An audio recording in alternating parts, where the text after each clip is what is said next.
Local 2 Sports.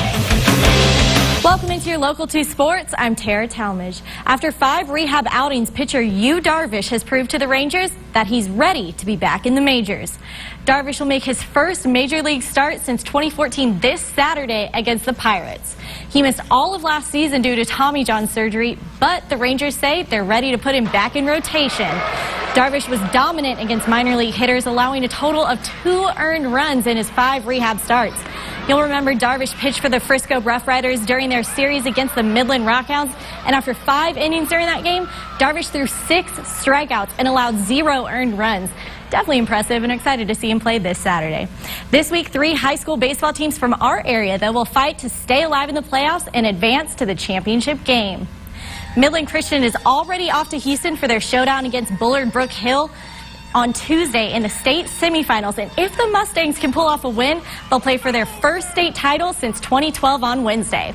Also advancing is Midland Lee, who will take on Capel Cowboys on Friday and Saturday in Game 3 of their series in Abilene.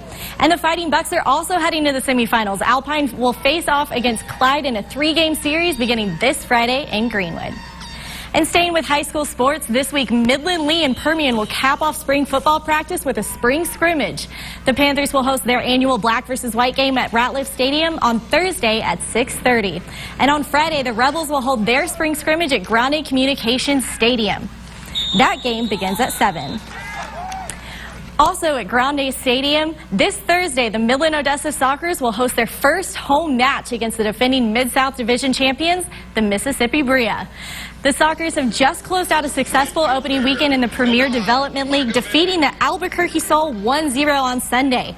The Sockers looked as if they got on the board in the 6th minute of the game as forward Leon Taylor found the back of the net, but the goal was waved off on an offsides call. But no worries though, only 6 minutes later, the Sockers found the net again and held on to their advantage throughout the game.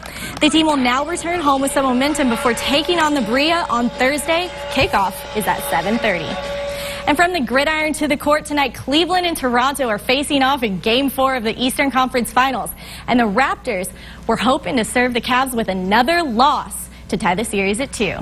The Raptors won Game 3 99-84, snapping the Cavs' 10-game postseason winning streak. And things did not get off to a good start for the Cavs. Cleveland went 3 for 22 and three-pointers during the first half, putting them down 42-57 heading into the locker room. But the Cavs made a comeback in the second and closed in on the Raptors. However, it just wasn't enough, and the Raptors take a 105-99 win, tying the series at 2. It's obvious that home court advantage is really helping them out. Yeah, I think I speak for a lot of people when I say I don't think many people expected that series to be 2-2. I was one of them. Yeah. I was definitely not expecting it to be as good as it is. Yeah, well, that's fun to watch now. All right, Tara, thanks for that.